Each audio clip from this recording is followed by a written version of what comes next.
All right, people, Tom, hit those lights for me a little bit.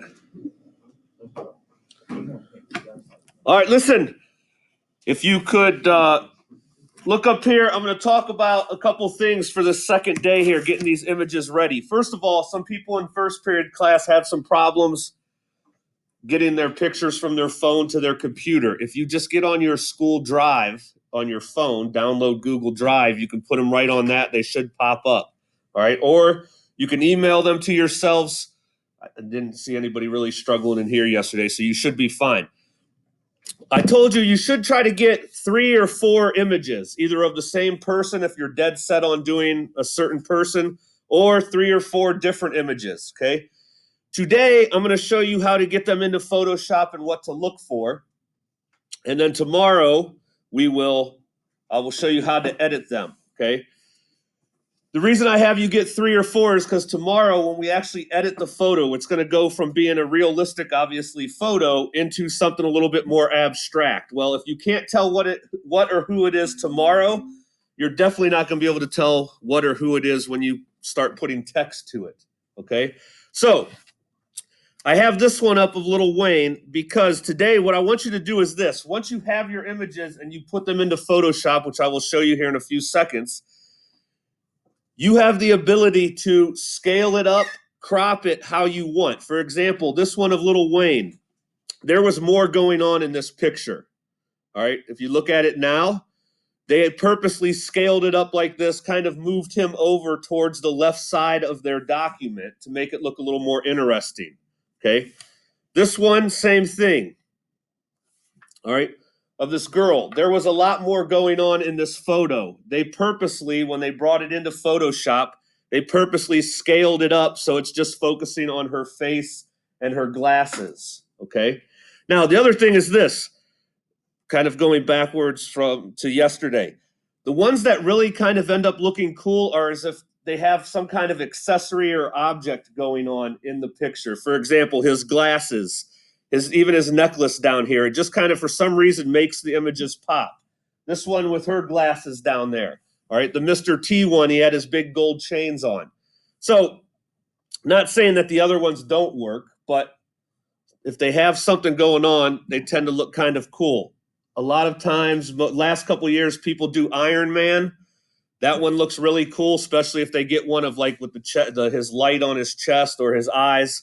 It just kind of adds something to that. So just keep that in mind. But the reason I wanted to show you these two is because this is not the original image. They actually purposely edited them by scaling them up in their document, all right, to get a composition that they like. So I'm going to show you that with an image that I found, okay? And this is what I want you to do today to get these ready for tomorrow. So, first of all, look at this. I got some templates made for you. What you need to do is decide what document size. Myers, you good back there, buddy? Yeah. Okay. I just making sure you were looking. I saw your headphone in. I didn't know if you were listening or not. Check it out. I even have these saved and up here for you, and they will be on since we have a lot of people out, and that's why I'm not moving around right now. I'm trying to record this so that they can hear us at home. All right. But you have to decide what you want your image to fit in, either 8.5 by 11. Okay, that's exactly what this is, inches, 300 resolution. We have 8 by 8 if you want yours into a more of a square, okay? Or if yours is more horizontal, 11 by 8.5 inches, okay? You could try them in all of these if you want. So here's the deal. Here's what I'm talking about today, editing them. Check this out. Here's the image I'm going to use, okay? Yes, I'm a fan if you don't. I've got 2 pictures already of my dude. I like him. All right. Here's the image, okay? Obviously, this thing's going to be turned into text, right? So check it out. Down here, all this part of his shirt, why would I really want to do that? Okay? The stuff that's going on is like his dreadlocks, his chain, his glasses, his bracelets, okay? So watch.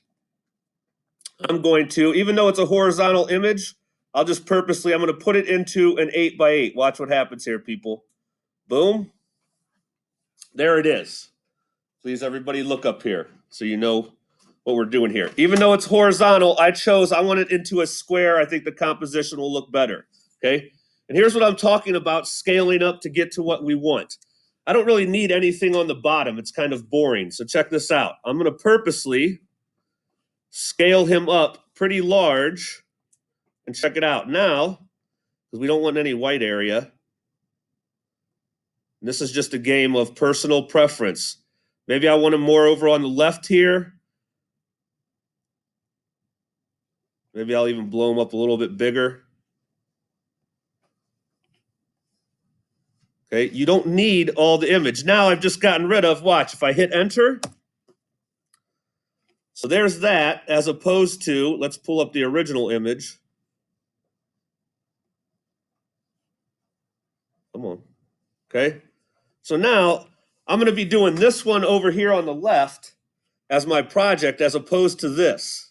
Okay, one, he's more zoomed in now, so I can get to more detail, especially when we do what we're going to do tomorrow. Okay, so your objective today is to get your images in, scale them up, and get them into a nice composition of what might look better. I can keep playing around with this if I wanted to. Maybe I move them over here.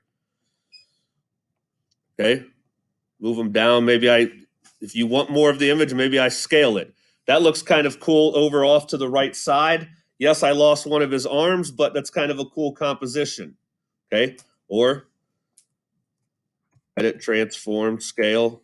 If you do want a lot of him, that's perfectly fine. If maybe I want to bring it back to more of an original look. Okay, but I think it looks better. Why would I want to do all this stuff down here? Okay, I think it looks better. Get back to, or maybe something like this. It's just a little bit more interesting. Okay, now, when you do this, if your image comes out really blurry after I hit enter from scaling it, if it comes out blurry, you may want to find a better image, because what you see, what we're going to do tomorrow, if it's blurry to begin with, it's going to cause you tons of problems when we actually start adding text, all right? If I wanted to, I'm just going to do this again here. Instead of 8 by 8, maybe I bring them into a horizontal image, the 11 by 8.5. Come on. There he is. All right. So this is the actual document that he's kind of in, but I can still scale him up and get to a kind of a cool composition that I like. Maybe I do want both of his hands in this one. Okay. That looks a lot more interesting than just the original image of him pretty far away. Bring this up again. Okay, so there's what I started with, but I decided to scale him up. Here's the other part. If you have a lot of stuff going on in the background, please look. Right now, he's just got spotlights, okay? I'm the one who's going to be doing this. I don't necessarily, I'm just going to leave those, but when I start the project, I'm just not going to touch the lights. I'm not going to put text back there. I may just keep it all black, like the example I showed you, okay? So if you have stuff going on in the background, don't be like, oh, I don't want to do this one. It's going to be too hard. You're going to have the option of what you do and what you leave out. I'm just going to focus on him when I start doing the text, okay? The background, I can add a color, do a gradient, whatever. Okay. Questions? All right. So 8.5 by 11, 11 by 8.5, or 8 by 8. Get your images in there, get them scaled up, and then save them so that we can start putting the effects and stuff on them tomorrow and get them ready to actually add text. We good with that? Yes, yes? All right. I will help you out if you need help.